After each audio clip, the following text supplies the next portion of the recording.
La visita al Museo Sitio de Memoria ESMA finaliza con esta proyección que muestra que a más de 40 años del golpe cívico-militar, los responsables de los crímenes están siendo juzgados.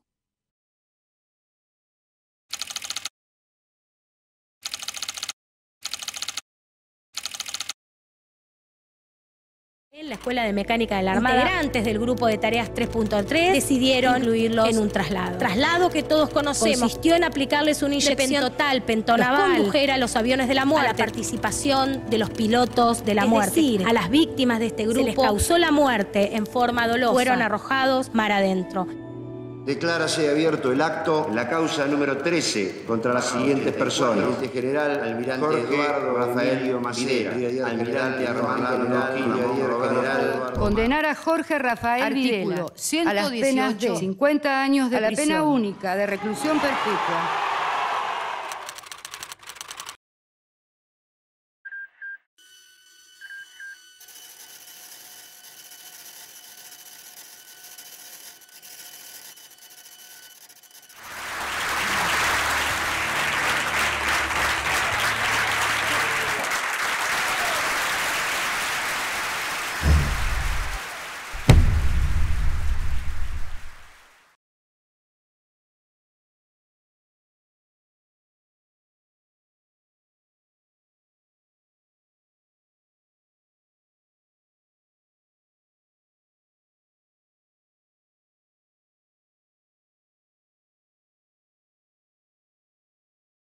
Me llamo Alejandro Slokar y me desempeño actualmente como juez de la Cámara Federal de Casación Penal desde hace casi una década. Nací hace poco más de medio siglo en la ciudad de Buenos Aires. También soy padre, soy hijo, hermano, profesor universitario, pero creo que a los fines interesa cuanto menos el aspecto que tiene que ver con el ámbito judicial y estrictamente jurídico.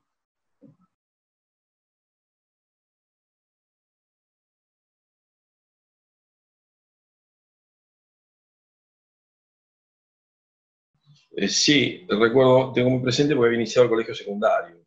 O sea, la democracia durante la secundaria para mí duró apenas una semana, porque al cabo de esa semana, después del inicio de las clases,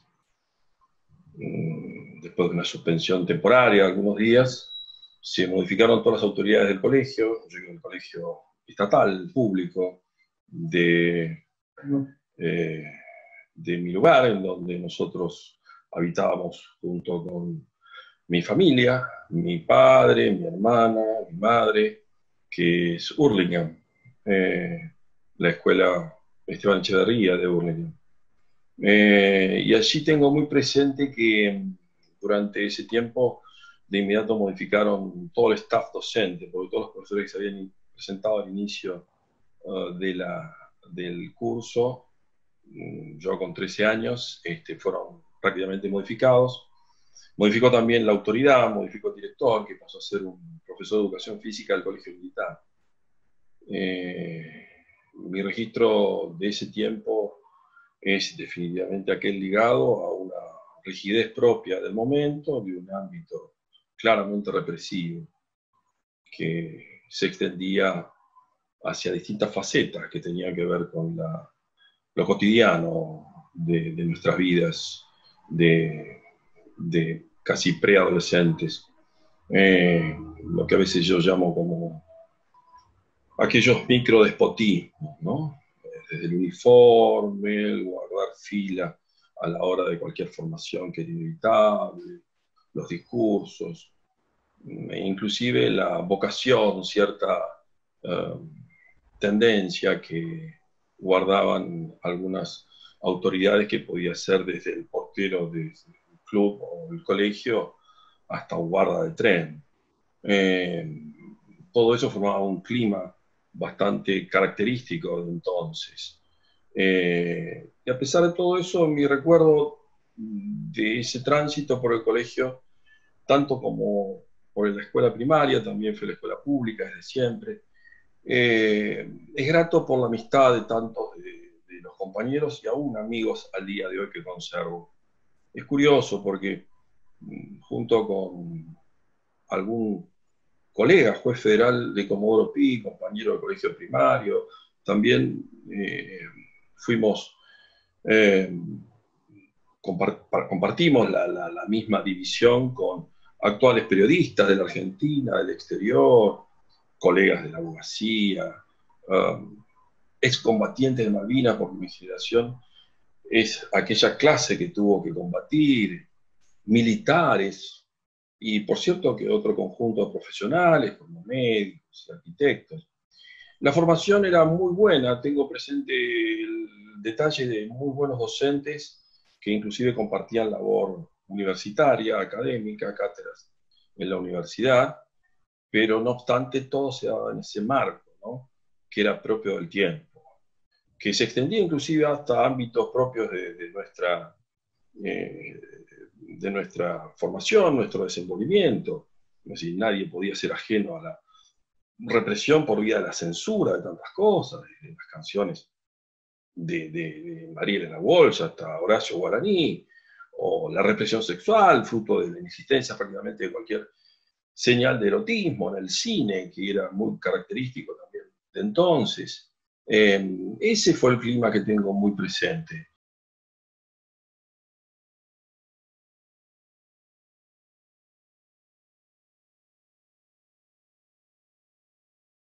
Mi familia, desde siempre, era una familia de clase media, que no tuvimos nunca ninguna privación, pero de mucha austeridad, ¿no? Yo diría casi de esa parte de la cultura y de la identidad propia de la inmigración, inmigrante en la Argentina. Mi papá es un italiano, era, pobrecito, falleció hace unos años, un italiano que había llegado muy pequeño a Argentina, y nos inculcó esta idea de definitivamente el esfuerzo, ¿no? El sacrificio. Somos la primera generación, junto con mi hermana, de profesionales en la familia. Y nos formamos todos en la escuela pública. Estamos agradecidos de siempre a la escuela pública, tanto a los maestros como a los profesores. Y mi sensación de entonces es esa, ¿no? El arraigo de una familia con mucho amor, rígida desde luego, con mucha exigencia, pero de excelentes personas, tanto mi padre como mi madre, de mucho amor, mamá de casa, de iglesia también, aquella formación de la catequesis, y ella era de misa, y de nuestra parte la cuestión propia de hacernos cargo de nuestro deber, que era desde siempre estudiar. No sé si era muy buen estudiante.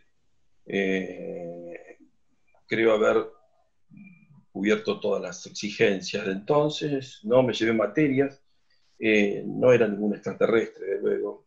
Creo que tiene un rasgo bastante obse, pero ese es el detalle que tengo muy presente de esos años, y particularmente una historia de una compañera de colegio que desde siempre se sentía mal, lloraba en los recreos, y cuando le preguntamos lo sucedido, sabíamos definitivamente que había sufrido la desaparición de su hermana.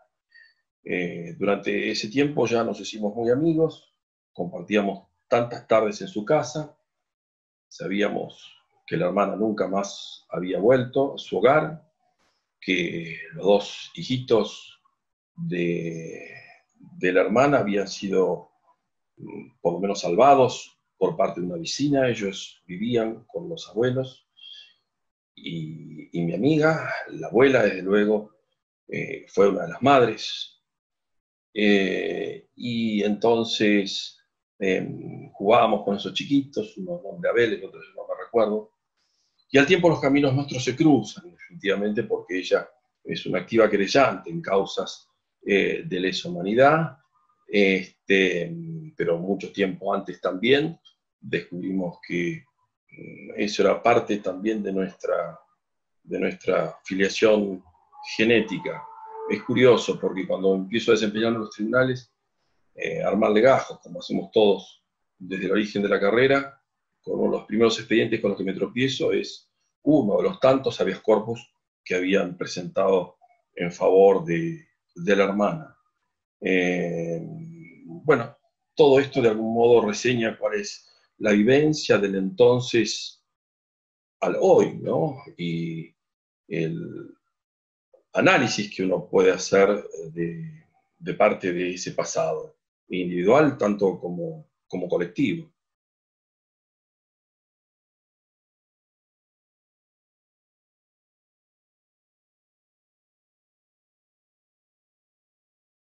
Es difícil responder esa pregunta. Yo creo que la vocación por lo público, desde luego, es algo que lo tuve presente desde siempre, en el reconocimiento de algunos próceres, ¿no? Fundamentalmente la figura de Belgrano para mí es emblemática en el sentido de abnegación, de compromiso, pero también de entrega. Y la historia es algo que siempre me interesó ya de chiquito, o sea, ese registro que pasa desde las invasiones inglesas hasta la disolución de la unidad nacional en el año 20, ¿no? Es algo que está muy, muy, muy presente en esa temprana formación. Claro, porque desde luego que la historia contemporánea por entonces nunca era parte de los programas de estudio, cuanto mucho se podría llegar a la generación del 80. Pero esa identificación con el bien común, o sea, con la idea de nación y con la construcción de lo colectivo.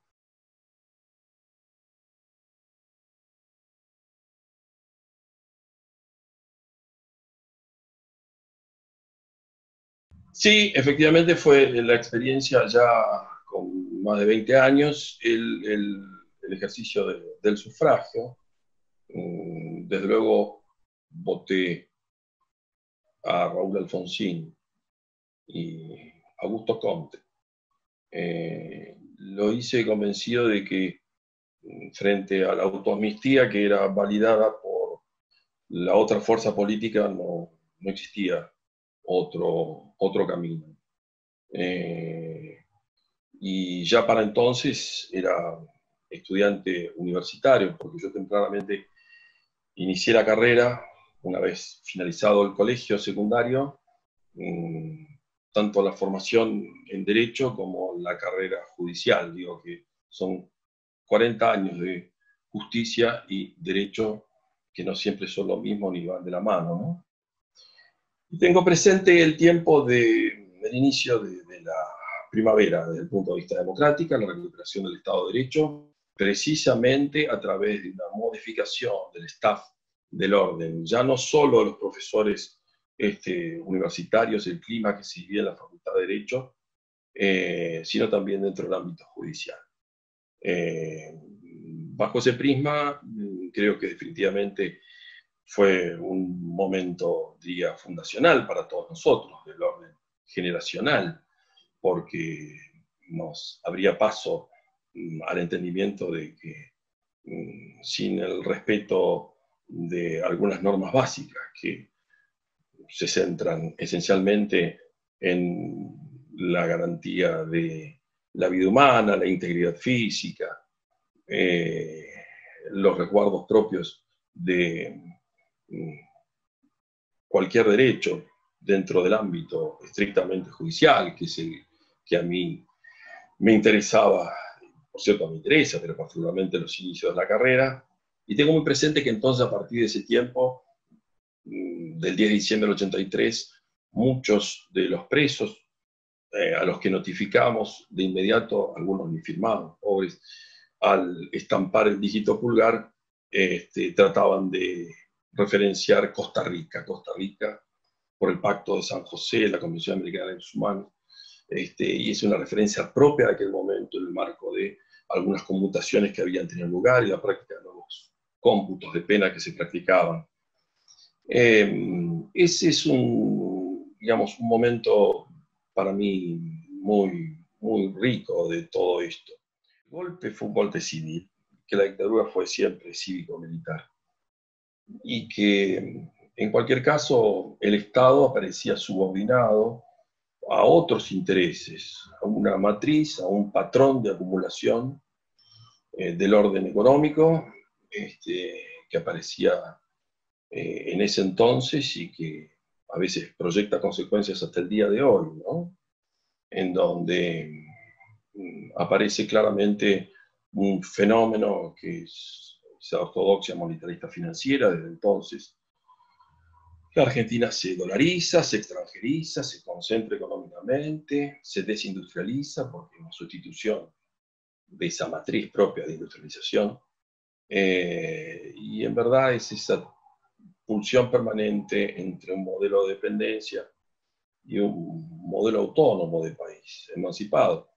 Quiero decir con esto que, en definitiva, los beneficiarios de ese tiempo, propio de la última dictadura, que se trata de recomponer a partir de diciembre del 83, desde el ejercicio selectivo que tiene todo el sistema penal, todavía no alcanzaron a rendir las cuentas suficientes.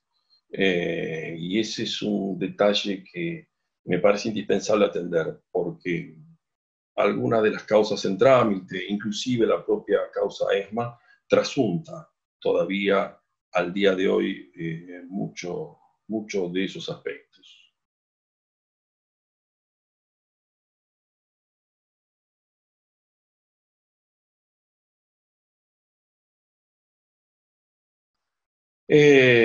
Estudiaba la carrera al tiempo también de desempeñarme en el Poder Judicial, les decía, y recuerdo, bueno, tener durante ya el curso de ingreso, el primer año de la carrera, al profesor Rodríguez Varela, que nos enseñaba Derecho Político, nos enseñaba Derecho Penal Mario H. Pena.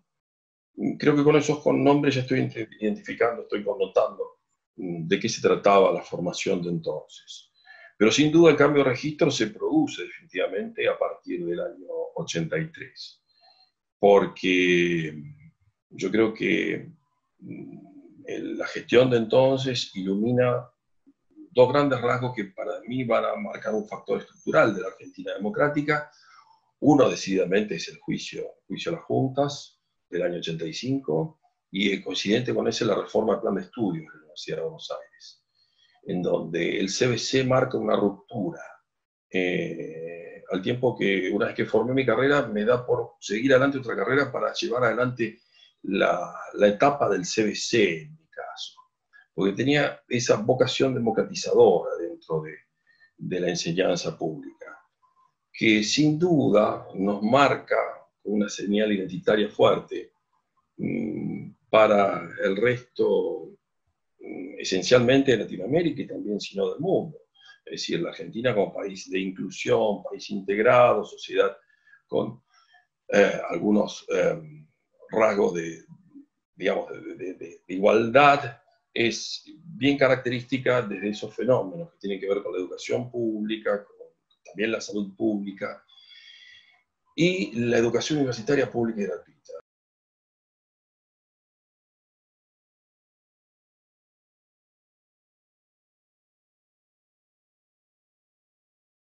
Quienes hayamos transitado los tribunales, indefectiblemente, sobre todo desde el foro penal, teníamos esa proyección e identificación con el juicio a las juntas. El seguimiento era puntual a través de publicaciones de esos días. Bueno, recuerdo particularmente algo como también propio del momento, que marca un rasgo por definición, ¿no? Que es la aparición del diario Página 12. Creo que fue en el año 86. Diariamente, yo actualmente no, pero a partir de entonces compré ese diario. No lo hago ahora porque lo accedo por esos mecanismos, pero no porque no tenga empatía, ni mucho menos con la publicación. Pero digo, el seguimiento del juicio y, insisto, esa proyección, identificación de cualquier judicial con el juicio era inevitable. Era inevitable porque en ese juicio aparecía sin duda la matriz de esa transformación del tiempo, ¿no? Los que formamos parte de ese universo propio, del derecho, del judicial, estrictamente penal, veíamos allí una característica central de ese momento.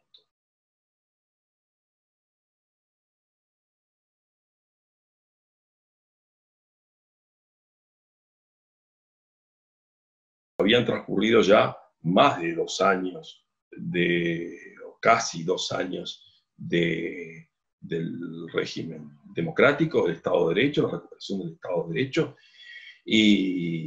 y entonces la situación por parte de las estructuras castrenses, el CONSUFA, que era el que tenía a cargo la instrucción y juzgamiento de todas las causas de lesa humanidad, entonces no avanzaba, estaba ralentizado, y la decisión fue entonces el impulso, como sabemos, por parte de la Cámara Federal. Después lo ocurrido, porque en definitiva, al muy poco tiempo, el 84 fue la entrega del informe Sábato, nunca más, 85 el juicio, pero ya en los años siguientes, por el año 86, se conoce la ley de audiencia debida, después en el año 87 la ley de punto final, era claramente un condicionamiento cara pintada del factor militar muy fuerte entonces, y después lo conocido a partir de los 90 como los indultos. Quiero decir entonces que eso marca un hito, definitivamente. Creo que también hace la identidad colectiva de la Argentina, porque, como bien se conoce, es una instancia no conocida por nuestro país, ni siquiera el mundo, porque sin fuerza de ocupación, sin tribunal internacional, sin tribunal ad hoc, mediante la legislación ordinaria, por parte de los tribunales ordinarios, se lleva adelante la tarea de la persecución y sanción de esos crímenes, que en tanto otros países que tuvieron que padecer el mismo horror, nunca lo pudieron hacer.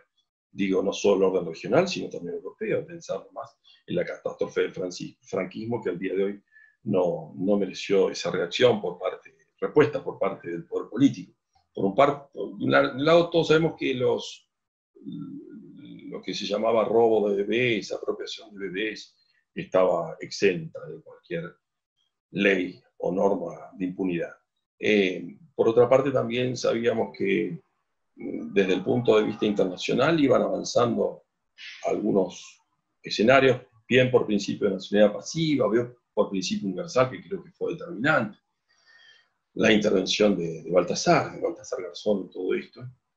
Y por otro lado, los juicios a la verdad, que transformaron también durante ese entonces el vacío que había tenido lugar la política del temprano alfonsinismo entonces, con sus limitaciones. Tengo claro que a diciembre del 83, por la votación, el reclamo era aparición con vida, y que hoy se traduce en aquello de juicio y castigo, desde luego, pero digo, fue mutando, ¿no?, todo ese proceso en un plazo muy corto de años, pero sin duda es uno de los rasgos más auténticos, sobre todo para el derecho y el derecho penal de nuestro país en el mundo.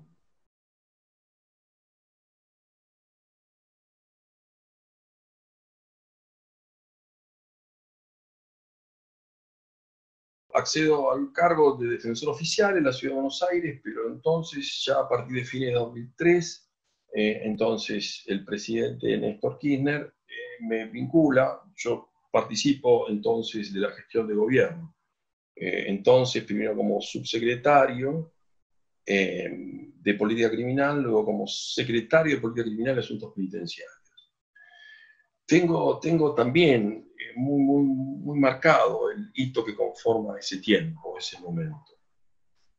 Particularmente el acto del 24 de marzo del 2004 en el predio de la ex ESMA, en donde el entonces presidente Kirchner pide perdón a la sociedad argentina en nombre del Estado.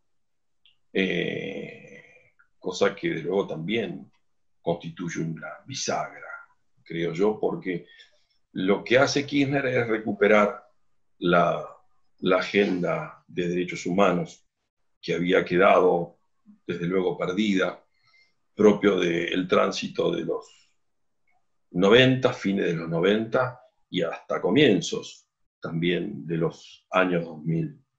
Creo que nunca hay que olvidar, en definitiva, que después de las leyes de impunidad y de las políticas llevadas adelante tanto por el gobierno de Alianza como el goldismo en favor de la negación de la extradición de aquellos pedidos que formulaba Baltasar Garzón desde España, que ya había originado a fines del 98 la detención de Pinochet en Londres, se iban reproduciendo en la Argentina. Y que sistemáticamente los gobiernos de entonces habían dicho que no procedía. Y sin duda Kirchner en ese momento rompe con esa lógica y entiende que la Argentina no se podía transformar en un aguantadero. Y bajo esa consigna deroga el decreto que impedía la extradición, impulsa la derogación de las leyes de impunidad.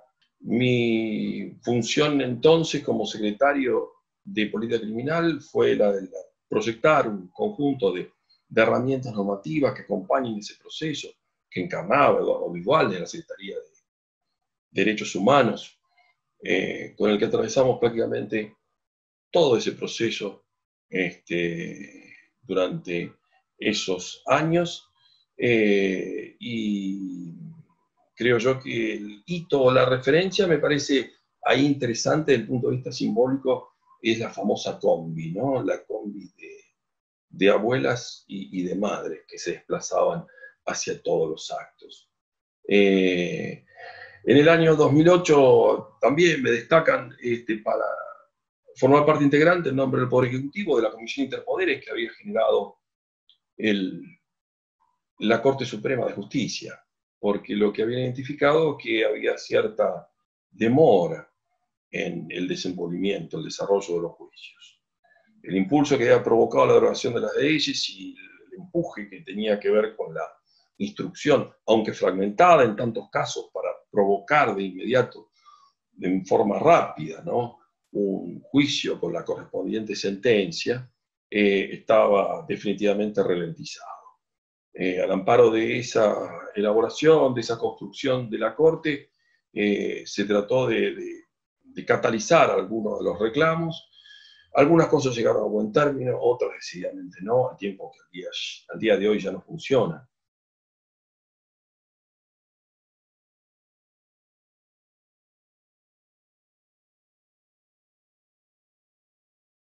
Al tiempo de la apertura de los primeros procesos en el año 83, los impulsos que tuvo entonces, ya bien sea la Procuración General, como el dictado de instrucciones por parte del Ejecutivo a fiscales, como la orientación en favor de la selección de casos, estaban orientados en función de una lógica que era la ejemplaridad a partir de un número reducido, ese es mi entendimiento, sin perjuicio del devenir en orden a lo que trasunte en el universo, digamos, la multiplicidad y enorme cantidad de casos.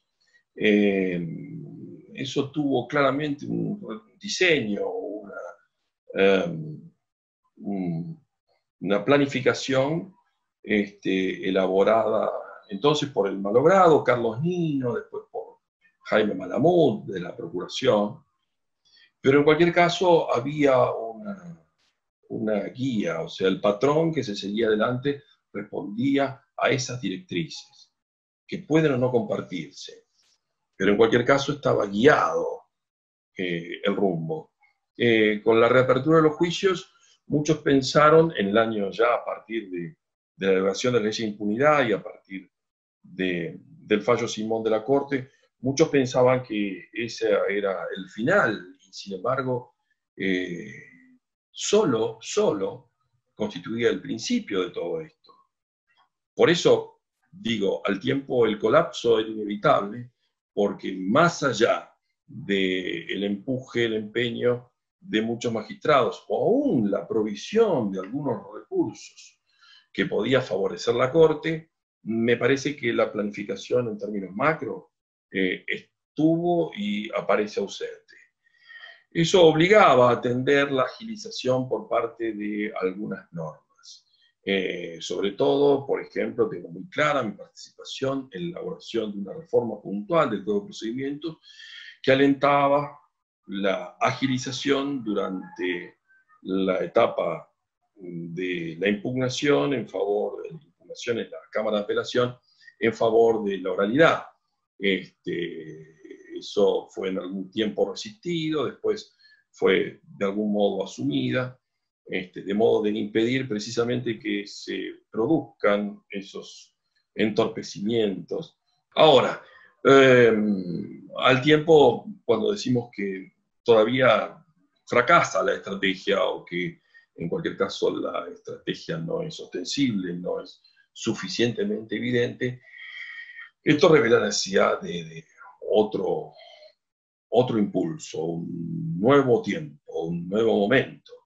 Es inaceptable que las causas puedan tener una demora de 5 o 6 años durante la etapa recursiva una vez obtenida la sentencia de juicio. Porque si no, lamentablemente, con la justicia a cuentagotas, más la biología haciendo su parte, difícilmente lleguemos a obtener memoria, verdad y justicia, para lo que desde siempre me interesa invertir los términos a propósito de la necesidad de una justicia de verdad y con memoria.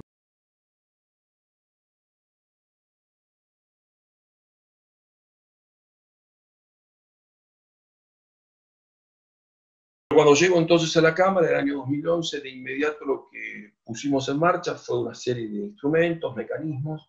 Dictamos una acordada que creo que dio buenos resultados, que se llama Reglas Prácticas, para precisamente brindar otra dinámica a todos esos procesos, sobre todo durante la etapa de juicio. Tratar de agilizar, de provocar celeridad, de acortar algunos plazos, de impedir, desde luego, que el letargo se haga cargo del final de muchas de estos conflictos fruto de la cuestión biológica, ya sea por parte de imputados o de víctimas. Y en ese sentido, esa fue la experiencia inmediata que tuve al tiempo de la incorporación de la Cámara. La Cámara entonces está identificada en verdad como un cuello de botella, ¿no?, de todo esto. Independientemente de las bondades o defectos de cada quien, sin duda se traducía mucha de la estructura judicial de entonces un gran obstáculo, un gran obstáculo. Pensemos que en el año 2004, recién la Corte dicta el fallo, el primer fallo de Ancilla Clavel, después en el 2005 dicta Simón, creo que después en el 2007 es el fallo relativo a la inconstitucionalidad de los indultos, pero poner en marcha definitivamente todo ese proceso requería de mucha voluntad, de mucho compromiso y de instrumentos idóneos para el caso. Creo que en etapa incipiente la Comisión de Interpoderes, luego las reglas prácticas favorecieron la dinámica, pero desde luego al tiempo, creo que contando desde la fecha, es mucho todavía, mucho lo que se tiene que transitar en ese sentido.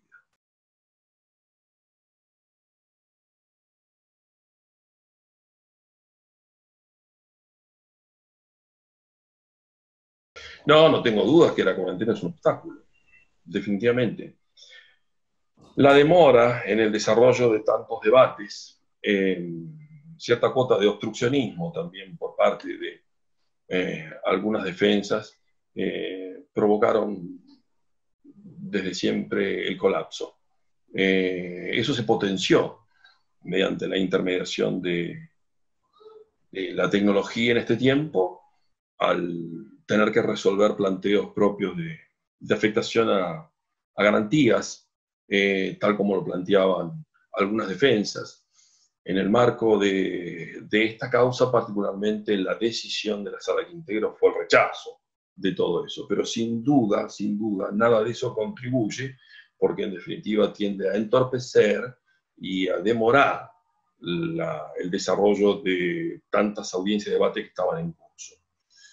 Luego, por cierto, la digitalización de todos los expedientes en la etapa recursiva parece indispensable, si no el trabajo a distancia es imposible. Quiero decir que, lamentablemente, la cuarentena, fruto de la pandemia, no es la mejor noticia para la buena marcha de estos procesos. Y hay que poner especial atención en todo esto. Al punto que la última reforma, que cuenta con media sanción, lo que se exige, fíjense, uno de los puntos es, desde luego, otorgar prioridad de preferente despacho a cualquiera de estas causas. Eso está establecido por acordadas de la Corte, de la propia Casación. Pero en el caso lo que se reclama es un avance mucho más importante, con mucha más celeridad, sobre todo aquellas causas que fueron elevadas a juicio y que todavía están esperando turno de audiencia. Quiere decir que es indispensable priorizar estos expedientes, estas causas, respecto del conjunto de otras causas que pueden tener estos tribunales. De modo entonces que ese es otro desafío inmediato a partir de la cuarentena.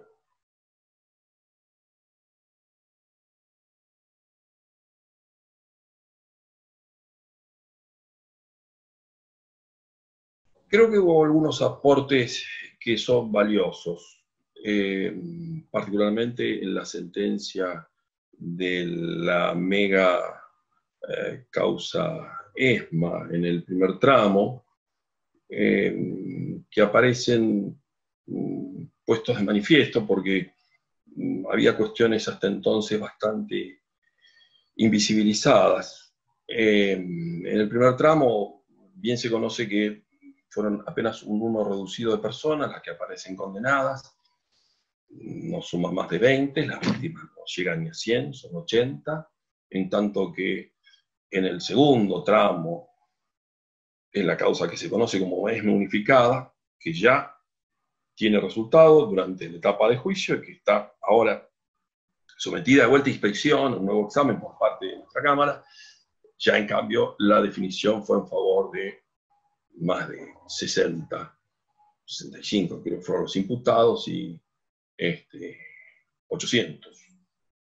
No llegan a 800, 700, poco más de 700 los casos de víctimas. Quiero decir con esto, creo yo que junto con las condenas, en algunos casos a prisión perpetua, a inhabilitación perpetua, las decisiones integraron algunos extremos, algunas cuestiones que son de particular interés. Por ejemplo, respecto de la atribución de responsabilidad en términos individuales, sabemos todos que en la causa 3, en el juicio de las juntas, se incorporó en el derecho nacional una doctrina, por cierto, penal de origen alemana, que es la autoría mediata por aparatos organizados de poder. No obstante, ese criterio no fue validado en últimas por la Corte cuando confirma la condena. Trató a todos los responsables como partícipes, cómplices necesarios. En nuestro caso, lo que provocamos fue un giro, una vuelta más de tuerca en favor del desarrollo y la aplicación de una doctrina que había incorporado el juez David, que integró la sala entonces con nosotros, que venía de la experiencia del Tribunal Penal de la ex Yugoslavia, en el sentido de la empresa criminal común, como se llama la categoría. Esa doctrina es importante porque lo que permite es atender la suerte de, siquiera en términos de complicidad, sino también de autoría, de aquellos que no están próximos a la ejecución del acto, y que por eso no pueden ser, así como se dice convencionalmente, alcanzados por la responsabilidad del orden individual. Nosotros entendimos definitivamente que sí, la decisión fue homologada por la Corte, y entonces se abrió un debate interesante, porque hubo por ahí editorialistas de la tribuna de doctrina también, que cuestionaban el fallo, porque al tiempo el precedente que invocamos del Tribunal Penal de La Haya, de la ex Yugoslavia, había sido revertido en favor de lo que se da a conocer como la dirección específica, no quiero abundar en tecnicismo, y que esa dirección específica excluía la posibilidad de responsabilidad a aquellos que no tenían una labor directa, un compromiso inmediato, o por lo menos claramente directo con la realización criminal.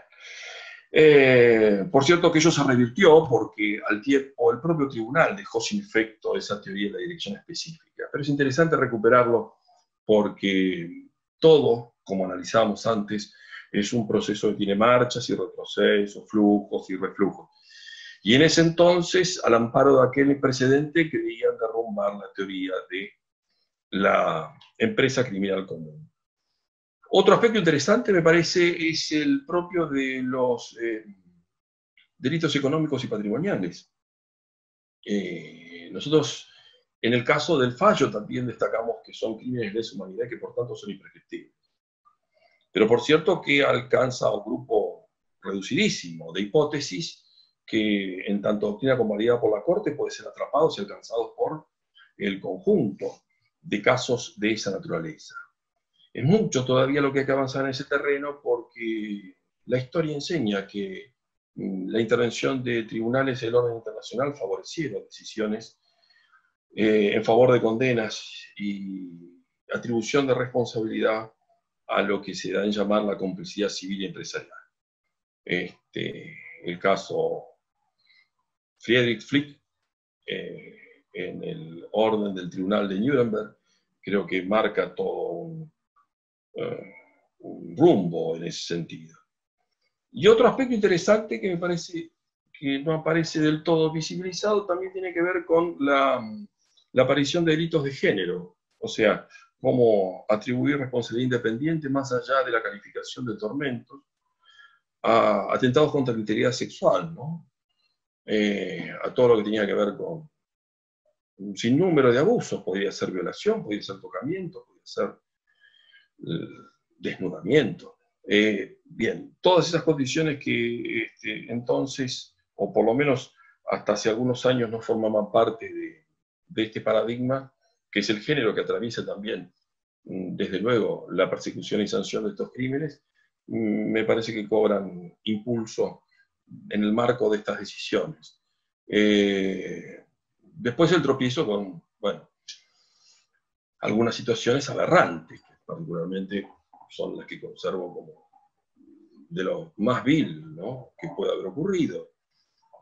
Tengo dentro del universo de causas que conforman Exesmal el caso de Telma Jara de Cabezas, cuando es sometida para brindar una entrevista en la revista Para Ti, ¿no?, por el año 79.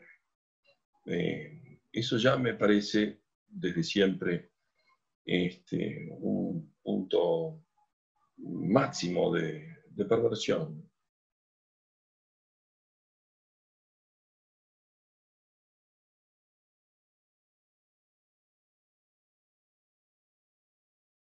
Particularmente son aquellas que intervienen bajo el rol de querellante. Esto es, las que tienen un protagonismo más activo dentro del ámbito del proceso. Recuperaba la cuestión de mi amiga de infancia, pero también la labor de muchos de los abogados litigantes que reemplazan, desde luego, el protagonismo de muchas víctimas. Desde siempre, el despacho de puertas abiertas, muchas transitaron por allí, bajo un intenso intercambio y diálogo permanente, tratamos de atender cuáles son sus reclamos, cuáles son los requerimientos, cuál es la medida de satisfacción que se puede brindar bajo este contexto a esos requerimientos. Y me parece que ese es un terreno indispensable para la buena marcha de todo esto. Mucho de todo eso tenía lugar en la Comisión Interpoderes y en sesiones preparatorias que llevamos adelante nosotros de la Cámara de Casación. Lamentablemente hace 4 años por lo menos no tiene lugar una reunión de esas características en el marco de la Corte. yo creo que hay que recuperar ese sendero.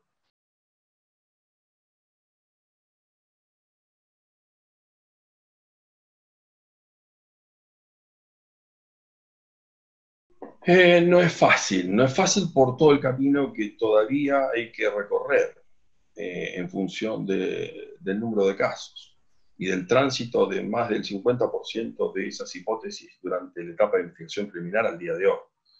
De modo entonces que si la mitad o más todavía no alcanzó la elevación para el desarrollo de un juicio stricto sensu, bueno, difícilmente se aventure el mejor horizonte.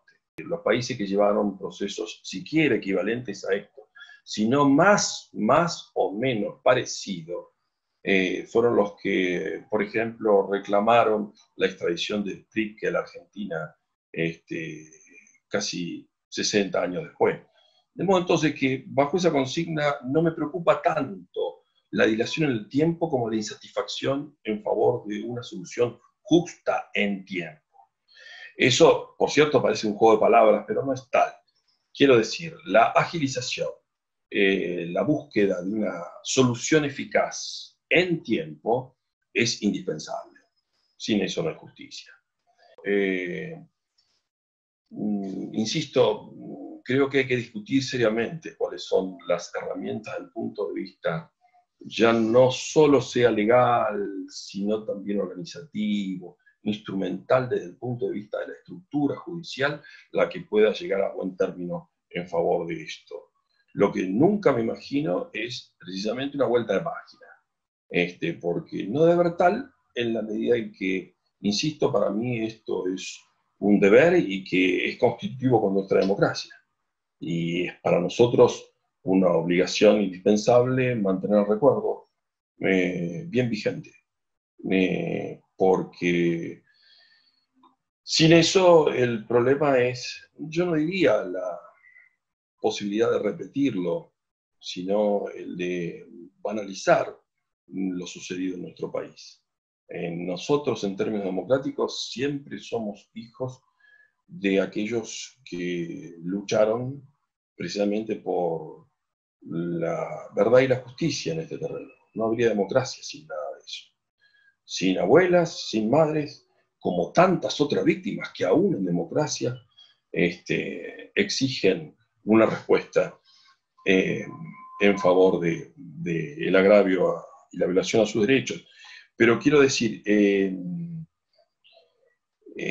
esta idea de que no se repita es propia del mandato, diría, ni siquiera kantiano, ¿no? O sea, de un imperativo del orden moral, precisamente como lo formula Adorno, ¿no? Aquello que no se repita Auschwitz. Es decir, es el imperativo categórico de nuestro tiempo, superando el individual, moderno, liberal, del orden de la moral kantiana. O sea, que no se repita Auschwitz significa llevar adelante el proceso y agotarlo en el tiempo más próximo, pero desde luego, si aún llevase tanto tiempo más, es indispensable mantenerlo vigente.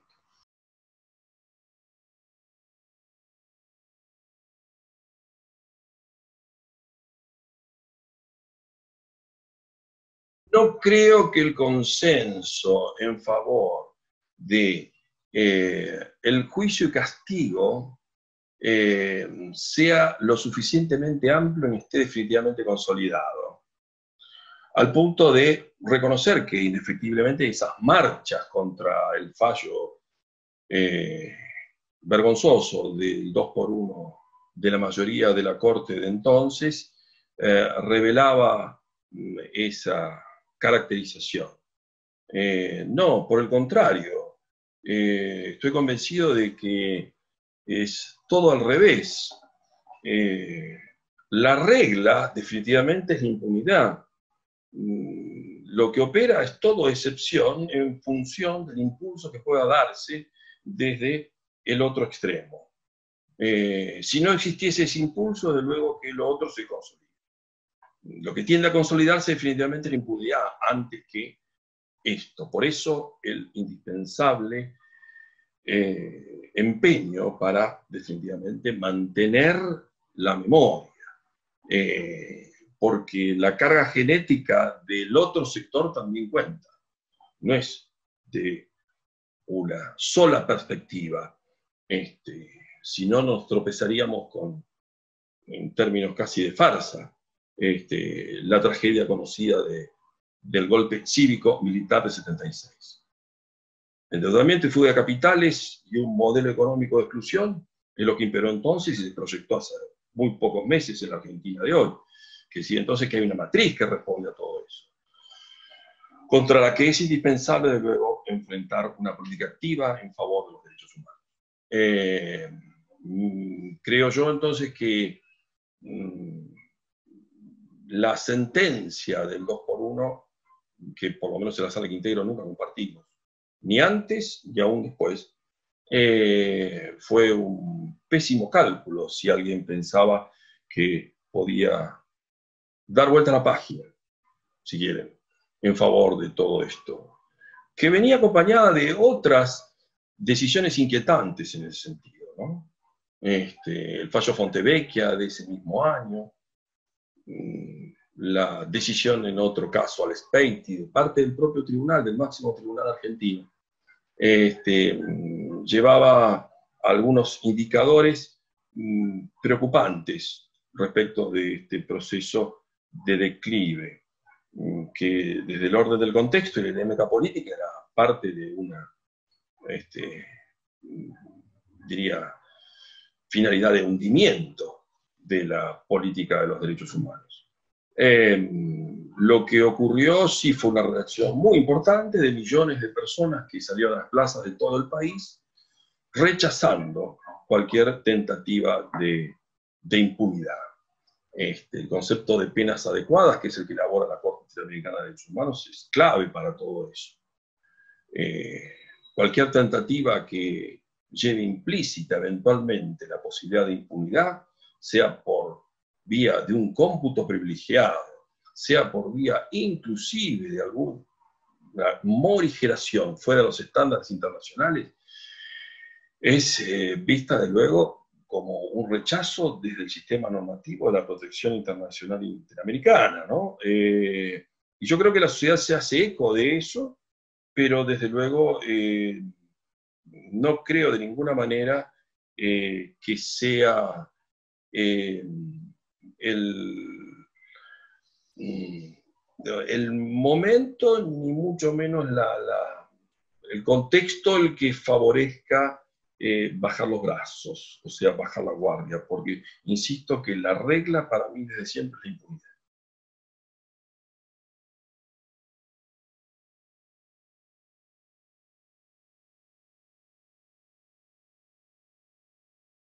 En la habilitación del museo nos había llegado un reclamo en lo que se conoce como incidente técnicamente, que era la prohibición de innovar, que oportunamente había dictado el juez Torres a cargo del juzgado 12 de instrucción.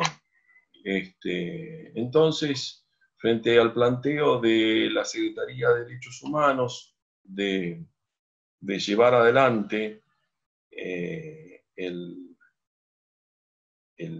museo, ¿no? El plan de instalación del museo, particularmente una querella, había apelado, llegó eso a la Cámara de Apelaciones, la Cámara Federal, la Sala Segunda, y la Cámara Segunda revocó la decisión del juez Torres. El juez Torres lo único que había dicho es que era parte de la misión central que tenía el ente nacional llevar adelante la tarea conforme a los destinos y los propósitos que el ente estableciese, pero que no había ningún tipo de inconveniente, no veía obstáculo para realizar las tareas propias de instalación del plan del museo, bajo la condición de que estos sean movibles, ¿no? Que eventualmente puedan llegar a moverse.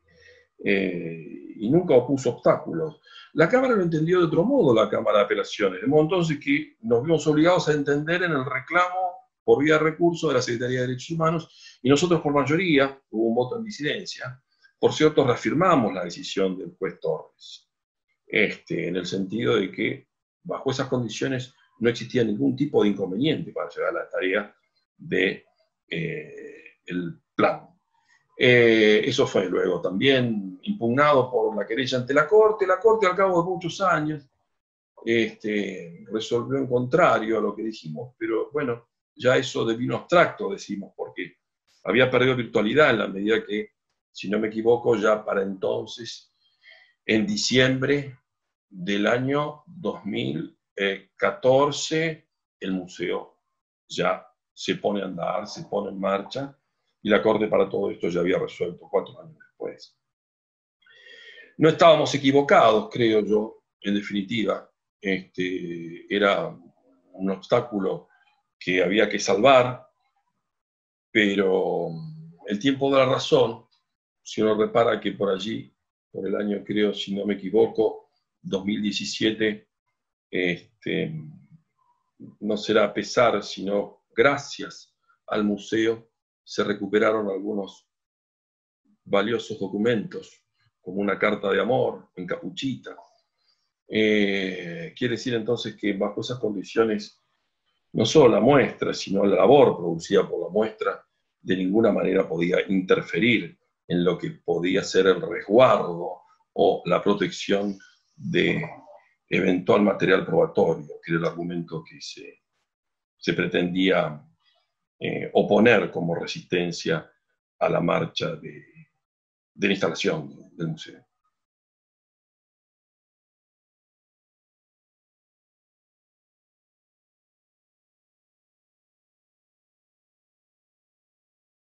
Eso, la donación o la entrega del material documental, ya sea todo el material fílmico vinculado a las audiencias producidas en la causa.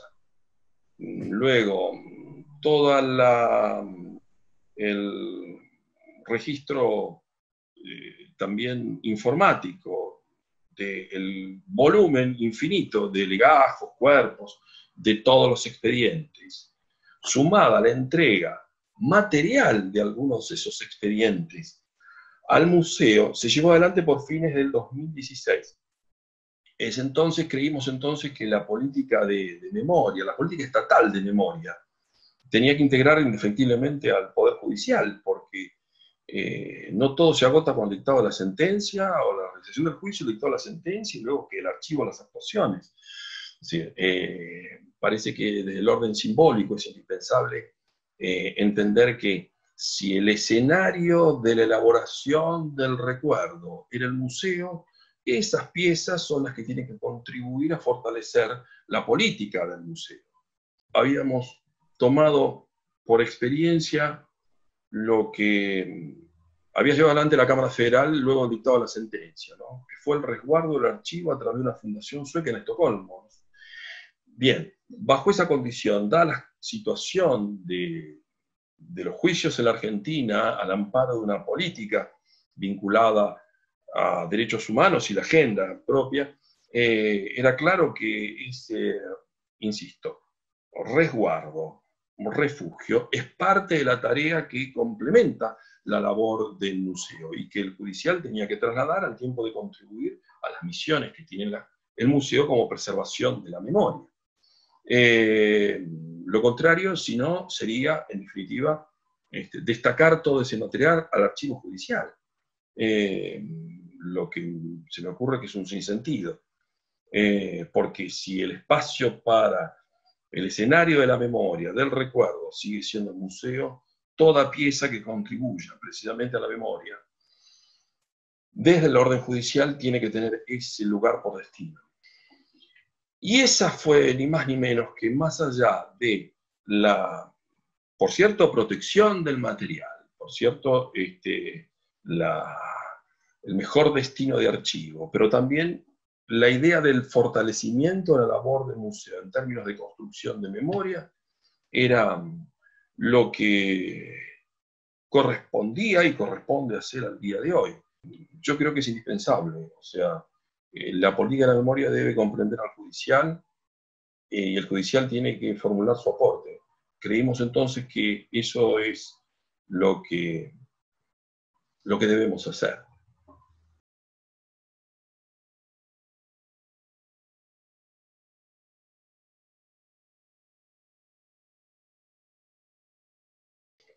La imagen de siempre es la del edificio central, que creo que es, me refiero al predio, que creo que es la de la escuela misma, ¿no? Eso de las columnas, creo que son 4 columnas neoclásicas, siempre chocan porque constituyen la referencia, ¿no? En términos de imagen, ¿no? de la exesma. Eso es muy curioso, ¿no? Porque eso es un estilo arquitectónico, no soy profesor de estética ni mucho menos, pero es una arquitectura bien propia del monumentalismo de dictaduras. Por cierto que el predio tiene su origen mucho más remoto, pero junto con las rejas, cuando se exhibían las imágenes, las fotografías de los miles de personas que habían tenido que atravesar ese campo de exterminio, lo que más choca desde siempre es ese frente, la fachada de esa casa central. Y es interesante porque alguna vez vi en un libro jurídico, no arquitectónico, un cruce que me pareció de lo más elocuente, cómo bajo esa monumentalidad, ¿no? Tantas veces se esconde el horror. Y en este caso el libro, lo que confrontaba es el portal de rejas de Auschwitz, con aquello de que el trabajo libera, con la puerta de Brandenburgo. Y sintetizaba ese proceso en donde cómo lo jurídico aparecía solapado también dentro de lo que era el exterminio. Siempre se me ocurrió pensar cuál sería el cruce de esas columnas con otras columnas, que bien podría ser las de la Facultad de Derecho de Figueroa Alcorta, sino las columnas del Palacio de Tribunales de Talcahuano, etc. Pero una vez ingresado, ya directamente dentro del museo, lo que más me impacta es la maternidad. Es decir, definitivamente. Ese sector me parece la expresión máxima de la crueldad humana. Y nunca dejo de conmoverme al observar las cartas y los mensajes de las madres a sus hijos que expresan esas cartas. Eso me parece desde siempre lo que más me moviliza, desde el punto de vista humano, o sea, más allá de cualquier responsabilidad, digamos, pública, funcionarial, ¿no? Es la maternidad.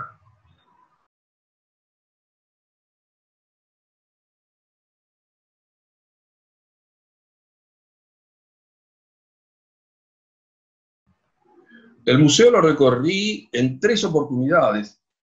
Lo hicimos con, por cierto, colegas del mismo tribunal, pero también lo hice en ocasión con víctimas, mujeres. Lo hice también con colaboradores de la facultad, con la cátedra. Fueron 3 experiencias distintas, pero nunca dejó de impactarme el sector de la maternidad. Desde luego, si lo pienso también en términos de la sentencia, aquella expresión, la categoría traslado, ¿no? Y el destino fatal que suponía aquello, también me suma la existencia de ese playón que conduce al exterior en el contrafrente, pero fundamentalmente maternidad.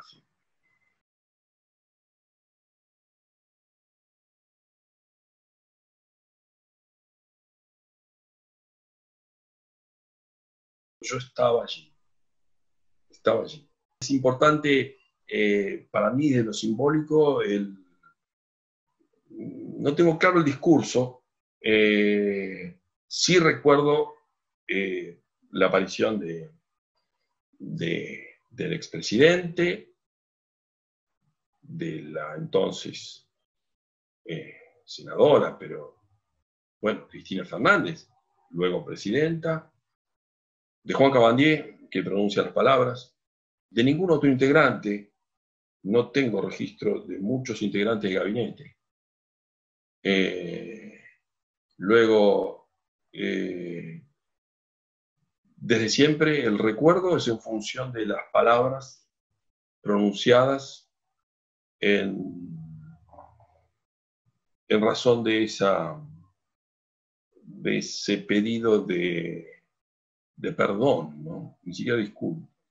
El perdón en nombre del Estado argentino.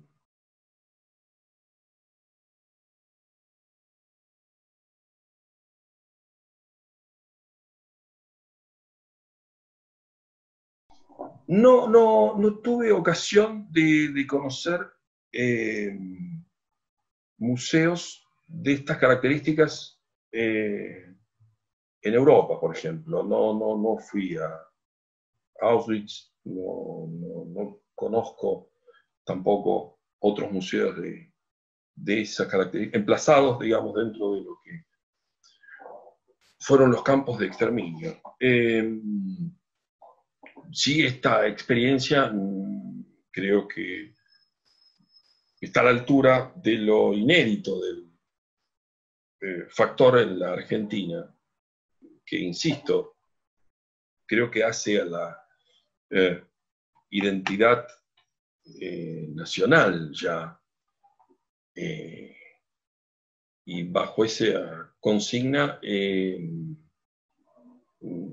creo que será fortalecido, porque todo lo que pueda acompañarse desde el plano judicial es importante, pero creo que aún en la renovación generacional que ocurrirá indefectiblemente en términos de organismos y colectivos de víctimas, será, por cierto, otra sangre todavía la que potencie ese escenario del recuerdo, contra cualquier pretensión de amnesia, que digo que me parece que a veces la historia nos indica que es la regla, contra cualquier desmemoria, ¿no? O olvido.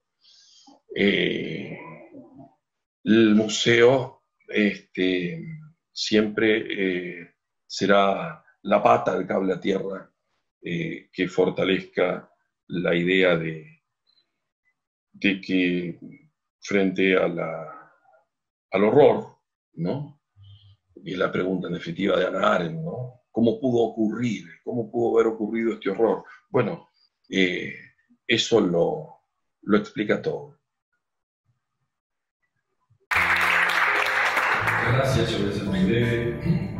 La labor concurrente de todas las instancias a las que pudo intervenir en la causa ESMA, nos encontramos en el mandato, en el imperativo grande de Fernando Jorge acerca del deber de memoria. Por eso están aquí los que se ocuparon de la instrucción, que se ocuparon del juicio, las instancias del Ministerio Público que trabajaron durante el juicio, los jueces que revisamos por vía de impugnación la labor del juicio, y esa sentencia que pasó a la autoridad de cosa juzgada, que hoy está allí, en esos expedientes, y digitalizada el formato en el que se hace entrega todo el expediente, sin duda encuentra su destino, su lugar. No puede ser otro que este, porque este es el escenario de la memoria. Aquí lo que se evoca siempre es el recuerdo, y el recuerdo del horror, el recuerdo del dolor que sufrió la gente.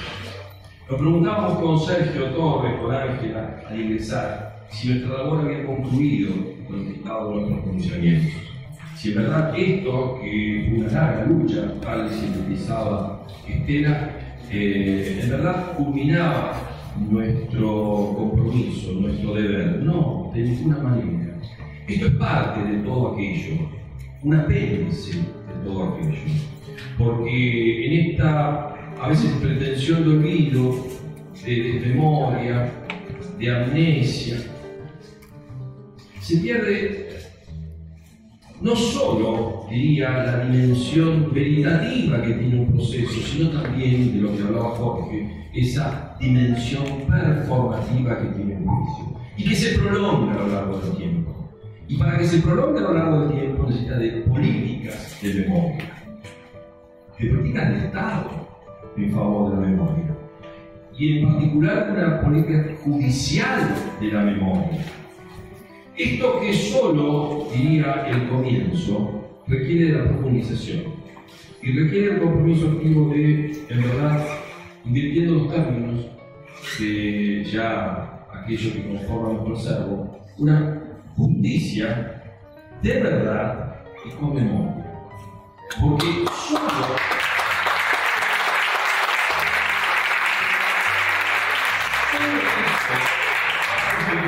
una garantía de no repetición. Solo eso nos va a permitir enfrentarnos a las preguntas de Hannah Arendt, cuando se interrogaba acerca de cómo pudo haber sucedido, por qué pudo haber sucedido. Y este dorado hoy nos embarga con ese interrogante. Por eso, insisto, para nosotros es un deber. Es un deber no solo funcionarios, sino además como integrantes de una sociedad democrática. No hay democracia sin democracia. Gracias. Copia el soporte técnico que contiene la digitalización integral de las causas y de la documentación que forma parte de su cuerpo probatorio, junto con copia del registro fílmico de la audiencia de informe oportunamente llevado a cabo ante esta sala en el marco de la causa ESMA. Muchísimas gracias.